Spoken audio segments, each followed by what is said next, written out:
आदाब, JKC news के उर्दू खबरनामे में आपका खैर मकदम। मैं हूं आपके साथ आलम खान हकला। खबरों पर आगे बढ़ने से कबल आइए नजर डालते हैं इस वक्त की हेडलाइंस पर।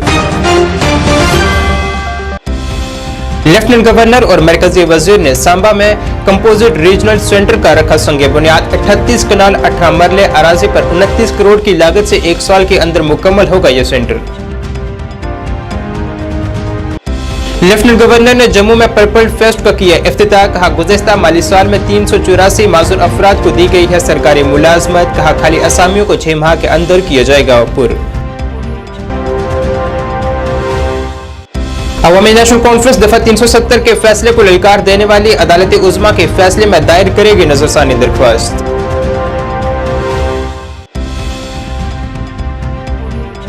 और बारामूला में सेक्रेटरी सियाहत की क़ियादत में मुनक़िद हुआ अवामी दरबार। बड़ी तादाद में अवाम ने अपने मसाइल से करवाया वाकिफ।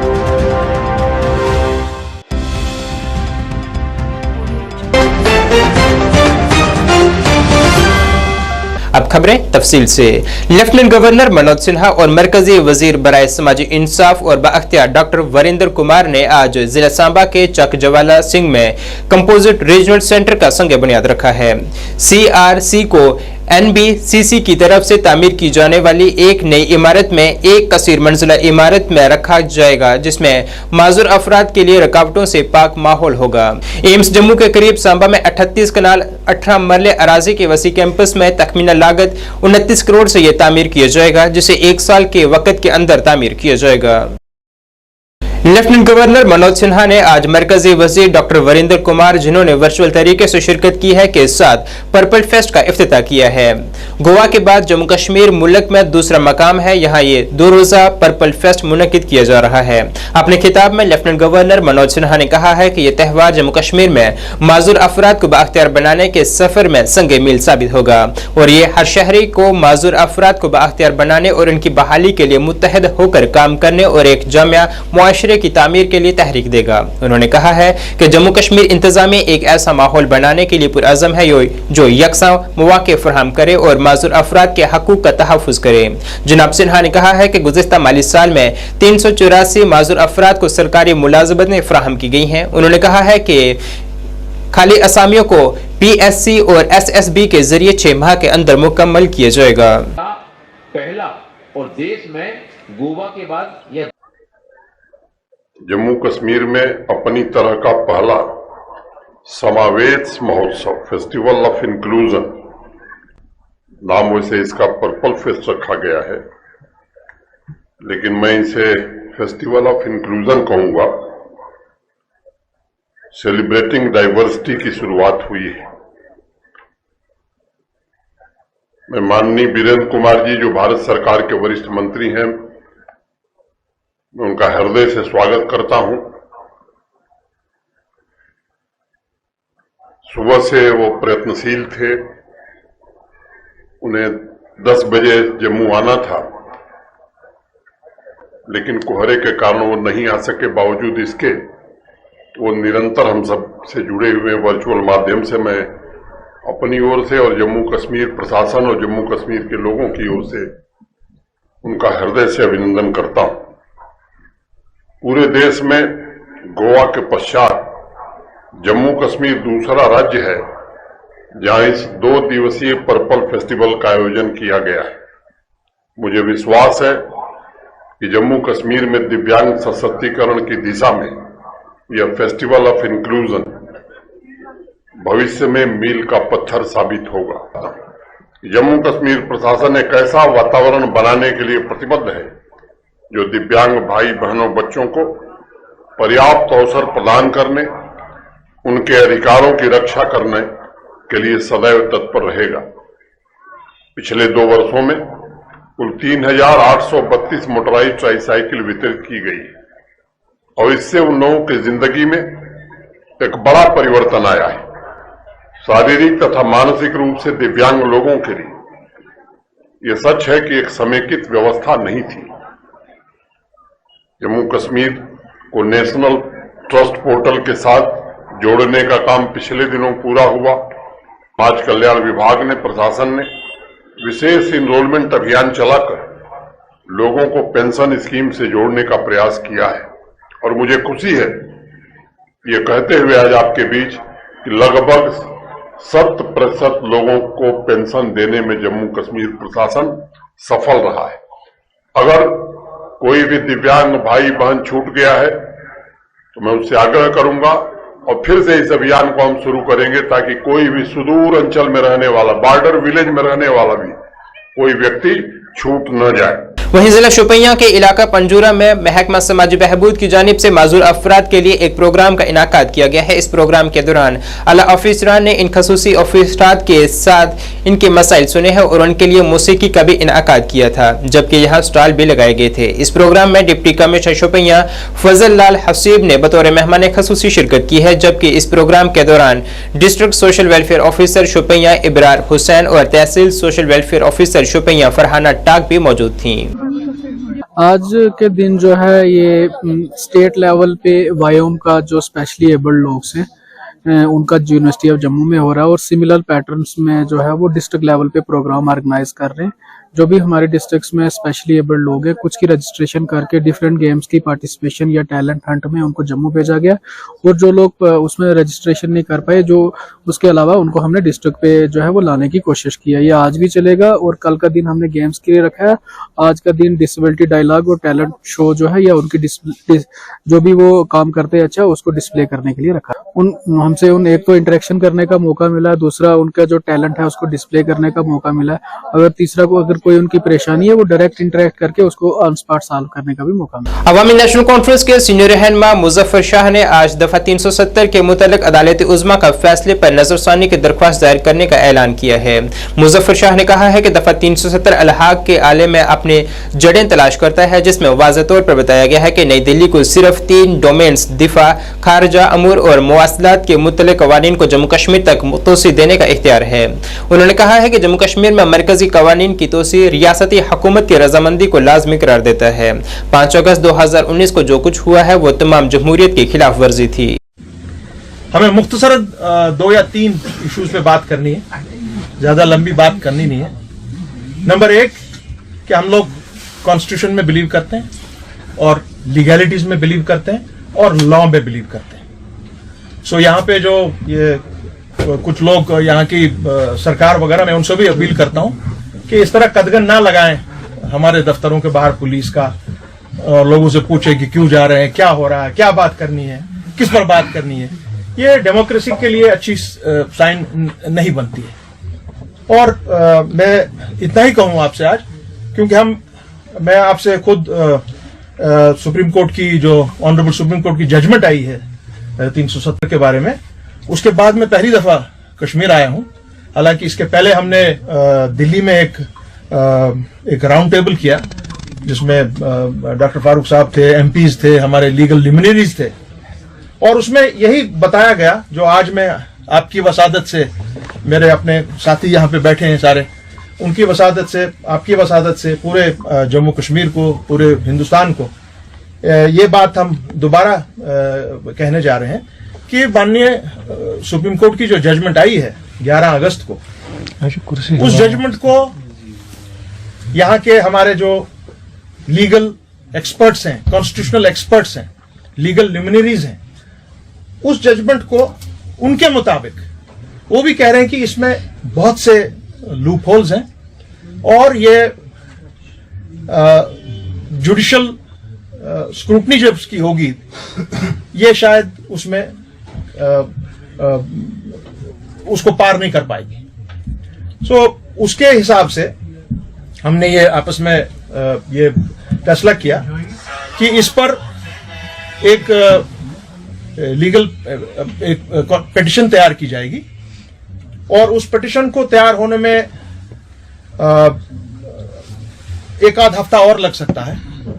उसको पिटीशन को वो जो हमारी तरफ से तैयार हो रही है, जो इसके पिटीशनर्स थे राधा कुमार जी, कपिल काक साहब, अवामी नेशनल कॉन्फ्रेंस, आपके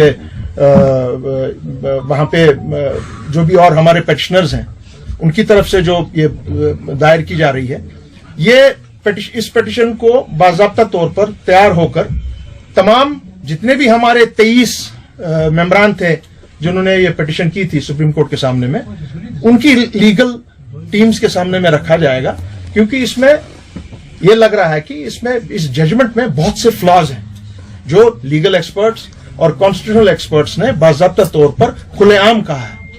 और इस पे फिर देखा जाएगा, हमारी लीगल टीम्स बैठ के वो देखेंगी कि इसका नेक्स्ट स्टेप क्या हो सकता है, क्योंकि मुझे आईन ने, अपने हिंदुस्तान के आईन ने, यहाँ के लॉज ने ये परमिट किया है कि अगर आपको किसी जजमेंट के साथ अगर आप इत्तेफाक नहीं रखते हैं तो उसके लिए और दरवाजे खुले हैं। बारामूला जिले के छजी हमान डाक बंगला में सियाहत महकमे के सेक्रेटरी डॉक्टर सैयद आबिद रशीद की क़यादत में एक अवामी दरबार मुनक़िद हुआ है, जिसमें उन्होंने तरक्याती कामों का जायजा लिया है और साथ ही अवामी शिकायत भी सुनी है। इस अवामी दरबार में कई आला ऑफिसरान ने भी शिरकत की है, जिसमें अवाम ने राफियाबाद में मनशियात से छुटकारा हासिल करने के लिए ड्रग डी एडिक्शन सेंटर कायम करने, रोहमा तहसील में मिनी सेक्रेटरीट कायम करने, डांगीवचा में CHC का काम मुकम्मल करने, हादीपुरा में JK बैंक ATM कायम करने समेत दीगर कई मामलात को उजागर किया है। इस दौरान सेक्रेटरी मौसूफ ने तमाम शिकायत को बड़े सब्र तहम्मुल से सुना है और उन्हें तरजीह बुनियादों पर हल करने की यकीन दहानी दिलाई है। उन्होंने कहा है कि इस तरह के अवामी दरबारों का मकसद अवाम को उनके घरों के नजदीक इंतजामिया को बराह रास्त लाना है, ताकि अवाम के मसाइल का अजाला किया जा सके।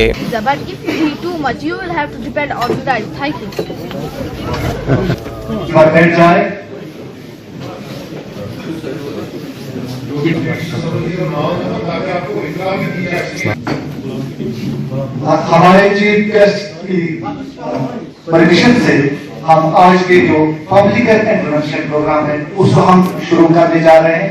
तो जिन हजरात हमारे चीफ गेस्ट, देखिए, आज रफियाबाद इलाके में बारामूला ज़िला में एक पब्लिक दरबार मुनक़िद किया गया।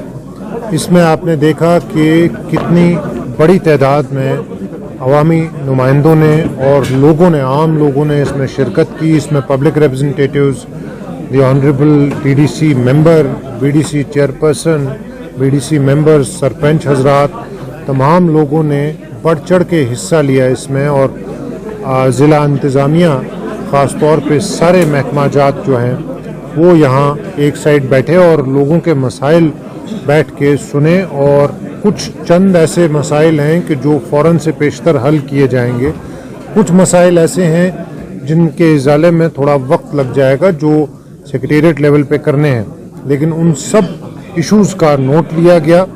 इसमें मुख्तलिफ महकमाजात से रिलेटेड जो भी इश्यूज़ अवाम ने रेज़ किए, उन सब का आई एम वेरी कॉन्फिडेंट कि फ़ौरन से पेशतर जो डुएबल होंगे, जो तहत ज़ाब्ता चीज़ें की जा सकती हैं, उन तमाम चीज़ों को किया जाएगा। पब्लिक दरबार और इस तरह के आउटरीच प्रोग्राम्स आवाम और सरकार के दरमियान रिश्ते को और उस्तवार करने में एक बहुत अहम कड़ी होती है। आज भी बारामूला ज़िला में लोगों ने इस प्रोग्राम में बढ़ चढ़ के हिस्सा लेके ये सबूत दिया है कि आवाम का सरकार की और सरकारी अमले की जानिब एक्सपेक्टेशंस बहुत ज़्यादा हैं और उन एक्सपेक्टेशंस पे पूरा उतरना हम सब का फ़र्ज़ है। और मेरी पूरी उम्मीद है कि team of officers led by the district development commissioner is doing a very good job and I am confident that जो भी लोगों की एक्सपेक्टेशंस हैं उन सब एक्सपेक्टेशंस को पूरा किया जाएगा। यूथ नेशनल कॉन्फ्रेंस के सूबाई सदर और साबिका MLA एजाज जान ने पुंछ में हालिया वाक़े से मुतासरा खानदानों के साथ दिली ताज़ियत और यकजहती का इजहार किया है। इस सिलसिले में उन्होंने कहा है कि अपनी जानें गंवाने वाले 3 शहरियों के सोगवार खानदानों ने इस मुश्किल वक्त में इनके साथ खड़े होने के लिए नेशनल कॉन्फ्रेंस के अज़म और हिमायत की पेशकश की है। उन्होंने इस वाक़े में जख्मी होने वालों से मिलने और उनकी खैरियत दरियाफ्त करने के लिए पुंछ जिले के सुरनकोट के सरकारी अस्पताल का भी दौरा किया है।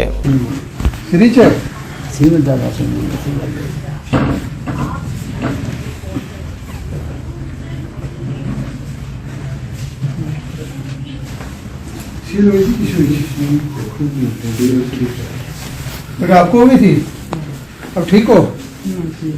हैं? क्या करते हो? हैं? सड़क पर काम करते हो? फिर आगे बेचारे के चलो बेटा घबराना नहीं है, अल्लाह फजल कर। ठीक है, सब ठीक होगा।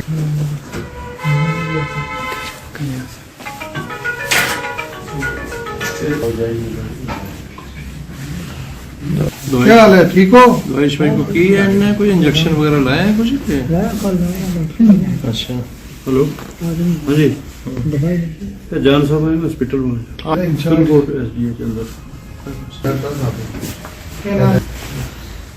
एक हादसा जो 2-4 दिन पहले यहाँ पे सुरनकोट में हुआ, एक बड़ा ही दुख का हादसा यहाँ पे हुआ, जिसमें हमारे इंडियन आर्मी के कुछ जवान शहीद हुए, जिसका हमें बहुत दुख है। लेकिन एक जो उससे भी बड़ी जो हमें एक बात में जब पता चला कि कुछ हमारे सिविलियन जो है वो मारे गए, जो मैं समझता हूँ कि एक लापरवाही बरती गई, एक उस तरीके का व्यवहार किया गया जो मैं समझता हूँ एक सिविलाइजेशन है वहाँ पे नहीं होता है।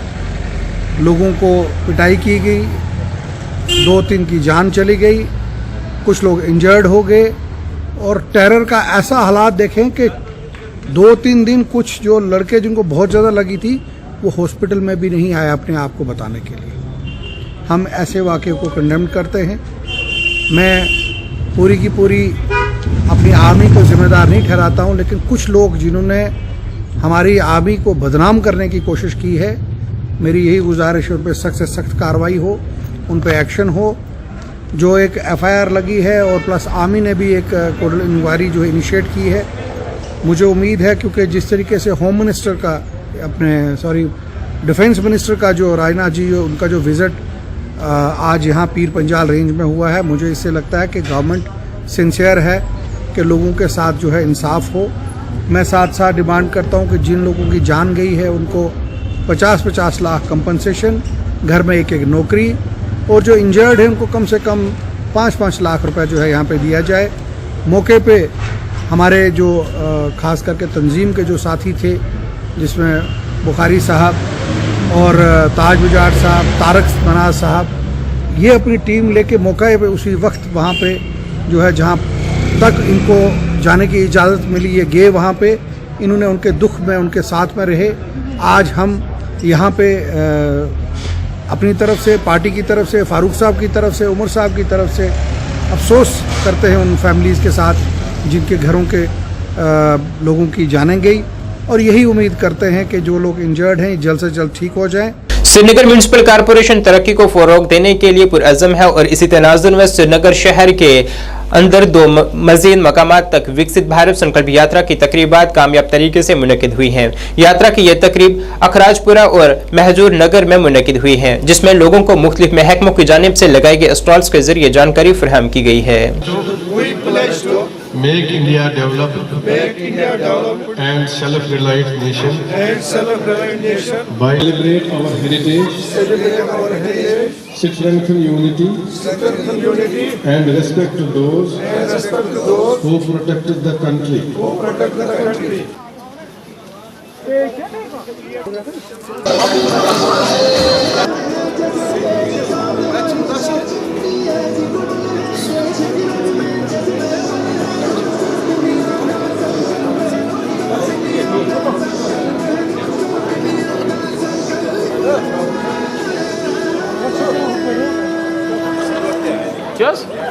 देश का परचम ऊंचा उड़ रहा है, बरसों का अंधेरा रोशन हो रहा है, गरीब की रसोई से धुआं हट रहा है।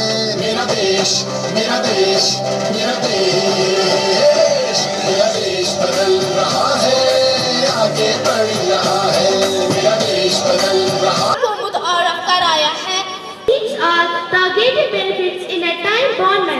Aim of Viksit Bharat 2047. The Viksit Bharat 2047 agenda is a comprehensive vision planned by the Government of India. आपको पता है कि ये विकसित भारत संकल्प यात्रा पूरे देश में 15 नवंबर से शुरू हुई है और ये 25 जनवरी 2024 तक चलेगी।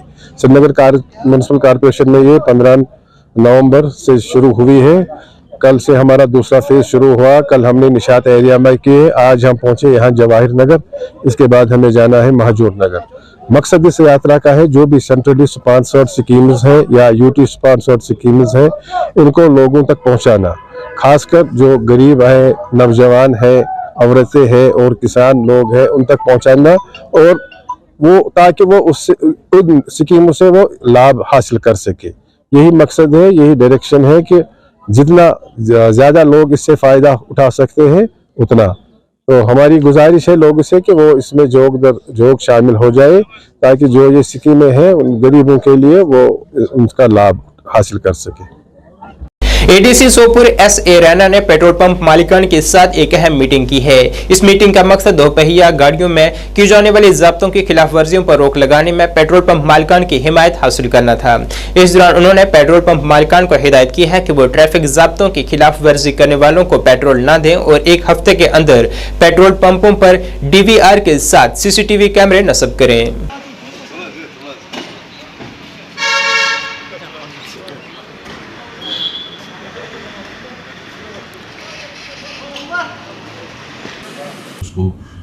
तेल डालना था अपनी गाड़ी में, लेकिन he found all the petrol pumps closed end with the result उसको काफ़ी दिक्कतें आई हैं। एंड फिर इसमें थोड़ा आपने एग्जामिन करके थोड़ा और भी इनपुट लिया तो फिर मुनासिब समझा करने से मीटिंग की। एंड मीटिंग बड़े अच्छे माहौल में हुई, बहुत अच्छा। All the petrol pump owners जो वहाँ पे थे और वाकई उनकी बातों से ही लग रहा था वो अपनी कम्युनिटी, अपने लोगों, अपने दोस्तों को all the facilities need to be given to the effectively and efficiently। And ऐसे में फिर हमने कुछ ये भी नोट्स में आया था कि कुछ यंग एज के वो मोटर बाइक, स्कूटर वगैरह चलाते हैं एंड उनके कुछ लाइसेंस वगैरह नहीं है और लाइसेंस के साथ साथ उनका हेलमेट भी नहीं होता जो बेसिक सेफ्टी मेजर है, तो उनको भी तेल नहीं जाएगा। उनको बोला जाएगा कि नो तेल ऐसे लोगों को नहीं, जैसे आप जो कि नॉर्मल्स है वो आपको पहले फुलफिल करें। पब्लिक, आम पब्लिक के लिए एक मैसेज है जो 2 व्हीलर्स राइड करते हैं। हमने एडीसी के साथ जो मीटिंग बुलाई है उसमें हमने डिसाइड किया है कि एक अवेयरनेस पब्लिक में चला ले कि जो इनके लिए सेफ्टी है, उनकी लाइफ रिस्क में नहीं पड़ती है, कि उनको ये हिदायत दी जाती है कि उनको पेट्रोल तब दिया जाएगा जब उनके पास हेलमेट होगा। इससे क्या फायदा होगा कि कई जानें बच जाएंगी। सब अल्लाह ताला के ऊपर है, लेकिन हम में भी कुछ हेल्प करना है इनको कि इनको एवेरेंस जो आदत इनकी बनी है हेलमेट के बगैर। अगर आप आउटसाइड कश्मीर जाओगे कि वहाँ किसी को नहीं देते हैं, जिसको हेलमेट नहीं होता उसको पेट्रोल नहीं देते। तो मेरी रिक्वेस्ट है सब लोगों से कि अपनी पहले जू है तो जहाँ है, ये एक पुराने लोगों ने कहा है कि अगर जू तेल जहां। सो मेरी रिक्वेस्ट यही है सब लोगों से जो भी 2 व्हीलर चला रहे सब हेलमेट लगा के आ जाएं, हम पेट्रोल दे दें। डॉक्टर मोहम्मद यूसुफ ने बतौर BMO सुरनकोट अपना चार्ज संभाल लिया है। इस सिलसिले में मुनक्किदा एक तकरीब में सिविल सोसाइटी के सैकड़ों अरकान, तहसील सुरनकोट की सरकर्दा शख्सियात और पंचायती नुमाइंदगान ने शिरकत की है। इस मौके पर magistrate Tariq Hussain Shah, range officer Surankote Nisar Chaudhary के अलावा दीगर सीनियर ऑफिसरान भी वहां मौजूद रहे।